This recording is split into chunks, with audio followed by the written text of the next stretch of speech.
We're about to take a journey thousands and thousands of years into the past. We're going to a time long before any written history, to uncover masterpieces created not in some fancy studio, but right on the ancient rock walls of India.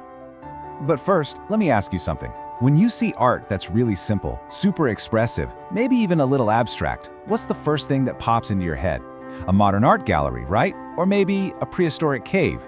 Well, the answer, as you're about to find out, is way more complex than you think. Okay, so let's set the scene. We're diving deep into what's called the Mesolithic period. Think of a window of time from about 10,000 to 4,000 BCE. This was an absolutely pivotal era. It was a time of transition where our ancestors started to express their world, their beliefs, and their lives through this incredibly powerful medium of rock art. So what stories are these ancient walls telling us? Because, these are so much more than just simple drawings. They are a vibrant, living record of life, a real window into the entire fabric of these prehistoric communities. The first story is a big one: survival. If you look at sites like Bhimbetka, you see these amazing hunting scenes, stick-figured humans going after these huge, powerful animals. Now, this wasn't just decoration. This was a picture of their main economic activity. The absolute focus of their day-to-day existence.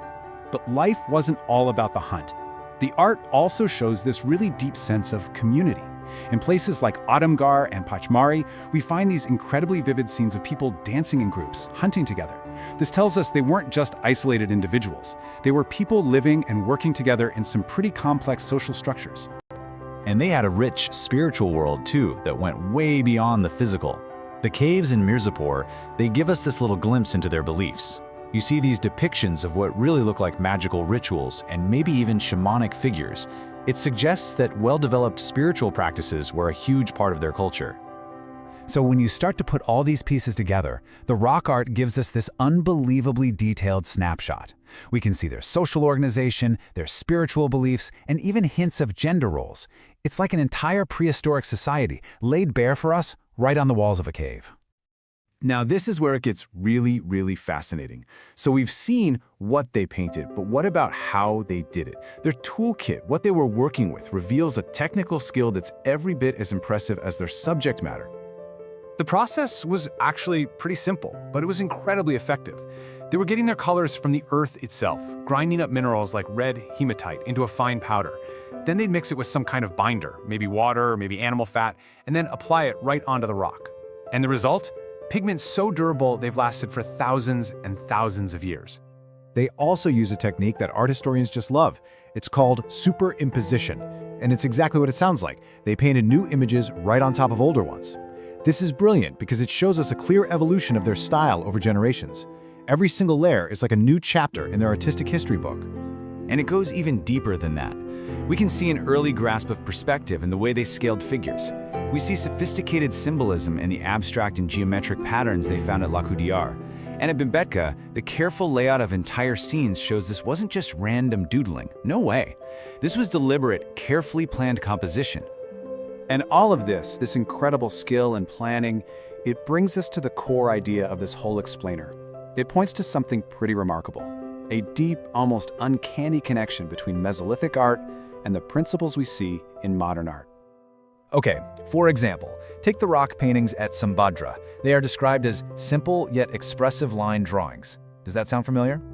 That is the very essence of minimalism, an idea that we tend to associate with, the 20th century. And yet here it is, on a rock wall from thousands of years ago.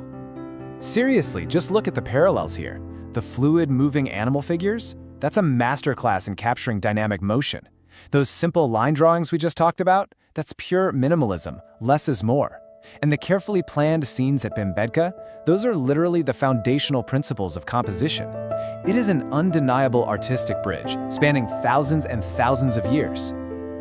This is what it all comes down to, really. We have to completely reframe how we see this art. This was not the crude work of cavemen. This was the work of thoughtful, skilled artists who are using principles of composition, motion, and minimalism that we still celebrate today. This wasn't primitive, this was sophisticated. So what then is the ultimate legacy of these first artists? What does all this ancient creativity really mean for us, right here, right now? Just let this number sink in for a second. 10,000 BCE. We are talking about an artistic tradition that has survived for over 12,000 years. It's a signature of human expression that has profoundly and stubbornly stood the test of time. Ultimately, this art speaks to something fundamental inside every single one of us. It's that need to make a mark, to tell a story, to capture the beauty and the motion of the world around us. It is the drive to create, a drive that connects us directly to our most distant ancestors. And that connection is exactly why this heritage is so vital. It's not just some old relic, it actually continues to influence artists today. Thankfully, there are initiatives under the Archaeological Survey of India that are working to preserve and promote these ancient masterpieces, making sure that their stories are not lost to time. So, we'll leave you with this one final thought. These ancient artists, they left their mark on the most permanent canvas they could find. And it kind of makes you wonder, in our fleeting digital world, what enduring signature are we leaving behind for the future to find?